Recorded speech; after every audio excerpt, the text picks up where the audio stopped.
Во-первых, я человек верующий. Ну, тогда сразу вопрос. Я Бог. христианин. Да. Я шел к этой вере непростым путем. Где-то около 2 десятилетий лет. Методом проб и ошибок, методом сопоставления тех или иных философских учений, течений и тех или иных религий. Таким образом, я пришел собственным путем к христианству и пониманию христианства. То есть вы его принимаете целиком, со всеми его законами, обрядами? Да, совершенно верно, но в чистом виде, а не в том, так сказать, суррогатном виде, в котором пытаются его, так сказать, преподнести люди, которые, в общем, служат не Богу, а дьяволу, только носят, так сказать, кресты, облекаются в священные одежды, но тем не менее, как бы человек ни одевался и что бы он ни носил, суть его остается, так сказать, его сутью. У меня есть песня по этому поводу. Там есть такие слова: «Покажите мне такую страну, где славят тирана». Я вчера на концерте пел. «Где победу в войне над собой отмечает народ». И вот там есть такая строчка: «Покажите мне такую страну, где заколочены храмы, где священник скрывает под рясой КГБшный погон». Ну, я считаю, что человек делает добро, если он не причиняет ближнему боли, страдания, не обманывает ближнего. Если он не может сделать человеку того, чего бы он самому себе не сделал. Это служение, так сказать, добру, путь к истине. Я мечтаю вернуться с войны, на которой родился и рос, на руинах нищей страны, под дождями и слез. Икона Игоря Талькова на этапе золочения. Недавно эти волонтеры Антихриста ворвались в нашу обитель и осквернили иконы и святыни, и забрали икону Игоря Талькова мученика. А мы будем писать иконы и прославлять святого угодника Божия, заступника нашей русской земли.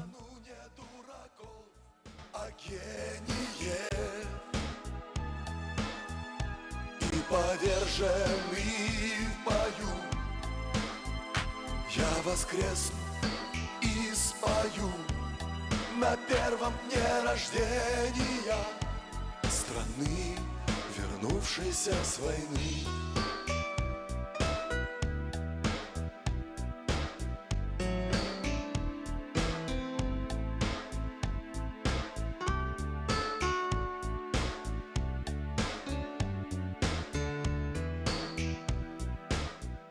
Ну, а зло, мы живем во зле. В общем, вот зло вокруг нас. И дьявол – это действительно сила, существующая в пространстве, в смысле, существующая в другом измерении. И поскольку нет возможности соприкосновения, так сказать, ну, скажем так, у бесов, у демонов и у дьявола непосредственно с человеком, они влияют на сознание человека. То есть способность влиять на сознание человека, они имеют такую возможность. И вот посредством влияния на сознание одного человека они разрушают мир. И чем больше, так сказать, спектр захвата людей, которыми они могут управлять, сознанием которых могут управлять бесы, демоны и их князь тьмы, дьявол. Скажите, а вот ваше сознание сейчас, вы как считаете, свободно от влияния властей тьмы? Вопрос трудный. Я постоянно ощущаю вокруг себя какие-то... Это невозможно объяснить простыми словами. Я постоянно ощущаю какие-то течения, то ли подсознательно я их ощущаю. Мне очень помогает крестные знамения. Я перед тем, как выходить на сцену, крещусь. Мне это очень помогает. Такой вздох происходит. Сразу я крещу свой путь, по которому я иду. И это очищает, потому что тьма боится света и боится крестного знамения сам сатана и те, кто ему служит.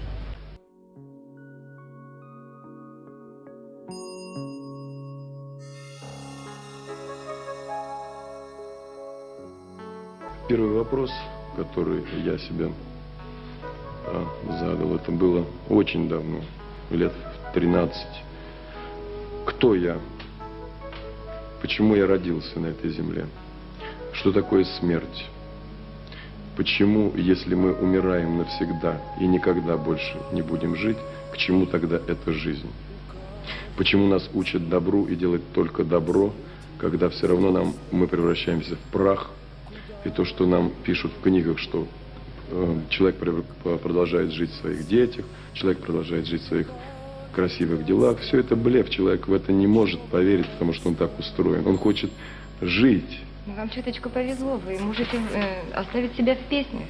Ну, я думаю, это лучший способ закончить наш небольшой диалог. И ваши музыканты уже на площадке. Да. Но мне хотелось бы остаться не только в песнях. Спасибо. Жить. Пожалуйста. Чистые пруды веков, зеленый сон, мой дальний берег детства, где звучит аккордеон.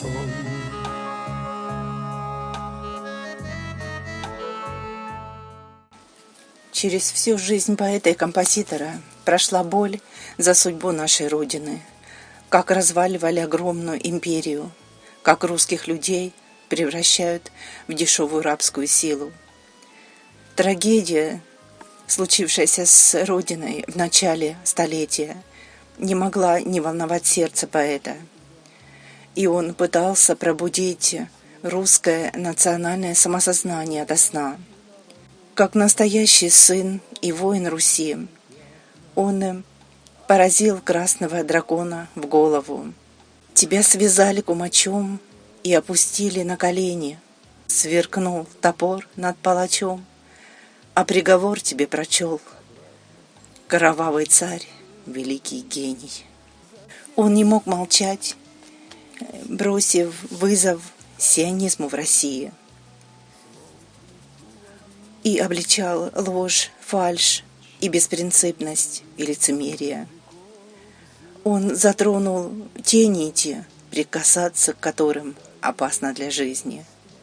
Он говорил о той системе, раздавая чины и награды этим самым продавшимся гадам, настоящих и неподкупных, сводила в могилу.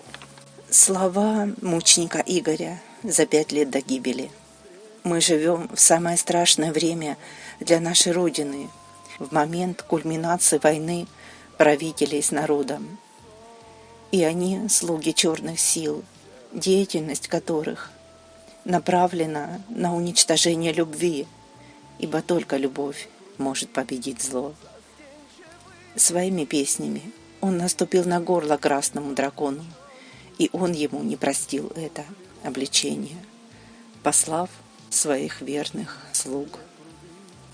Ту нечисть жидовскую и всех примкнувших к ним мужественно обличал мученик Христов Игорь, сладкопевец земли русской. А приходит то время, когда государь наш, помазанник Божий Зосима, с воинством архангела Михаила прогонит эту нечисть со святой некогда, а ныне обманутой и униженной Руси-матушки, чтобы собрать последний урожай, посеянный живительным Словом Божиим через его духовное кормление. Чад Божиих во многих странах мира, а других пожечь и обличить их предательство и лукавство, и сожгут в гиене огненной ангелы Божии сии плевелы. Сколько же крови выпили вы из народа доверчивого и простого, скольких затащили в ад, еретики, убийцы душ людских. Придет расплата и вам за унижение и заточение отцов наших и государя помазанника Божия. И возвысит Господь рог помазанника своего. Что же с вами тогда будет? Догадайтесь.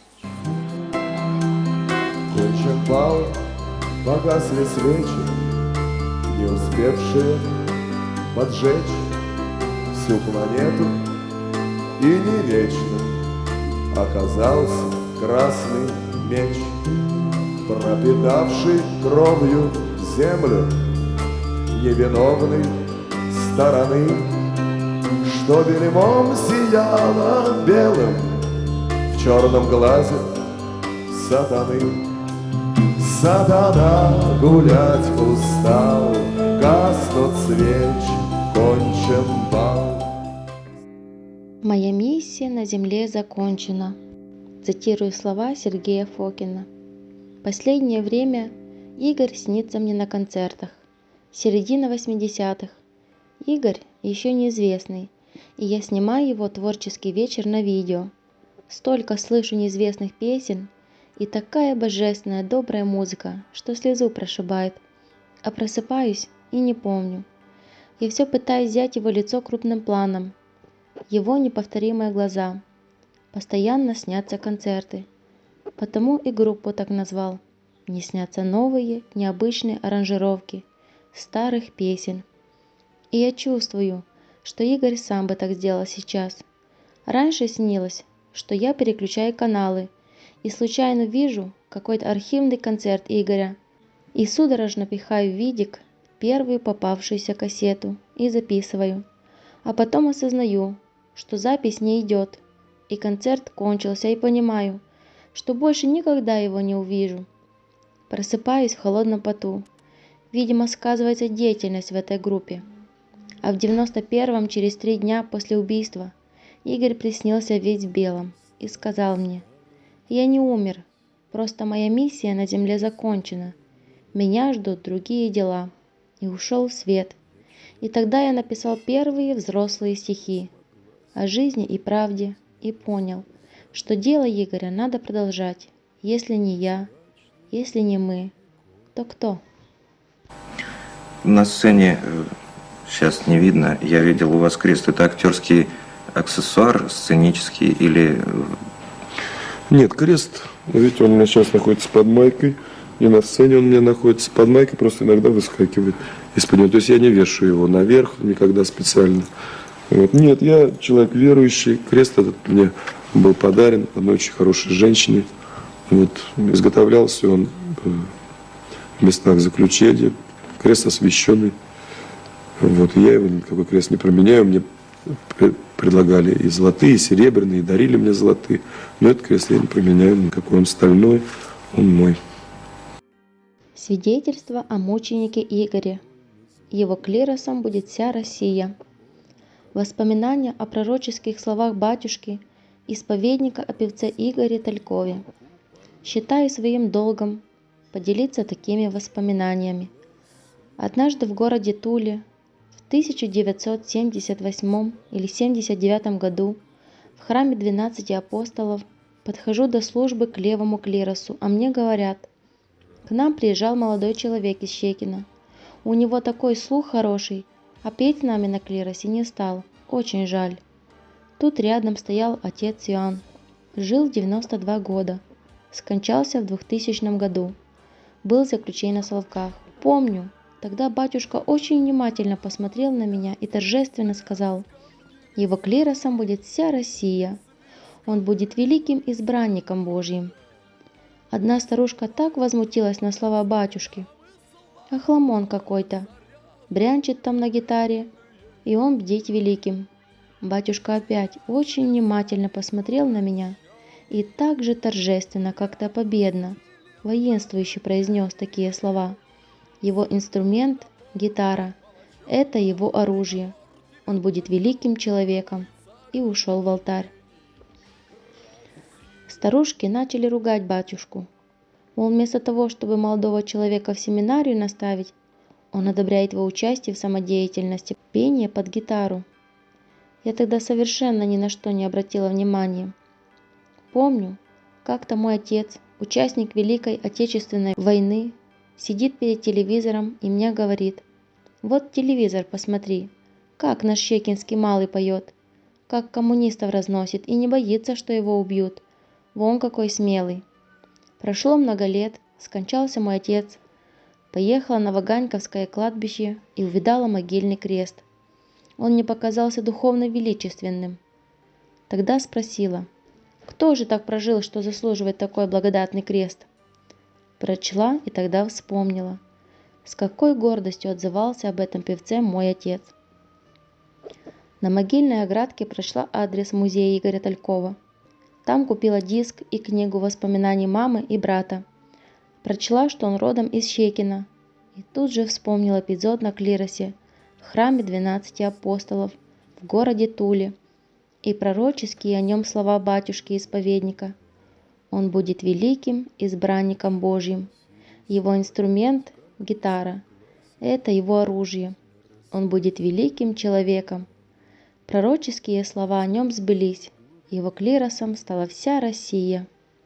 Меняются аббревиатуры, так сказать, меняются местами, так сказать, люди, а суть, в общем, остается одна. И я сейчас выступаю как раз против вот уже, так сказать, тех, которые сегодня поменяли, так сказать, вывески, а суть свою не изменили.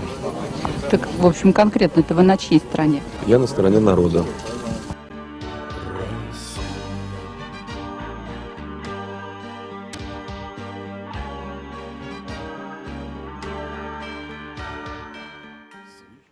Мученик Твой, Господи, Игоре, во страдании своем венец прият нетленный от Тебе, Бога нашего.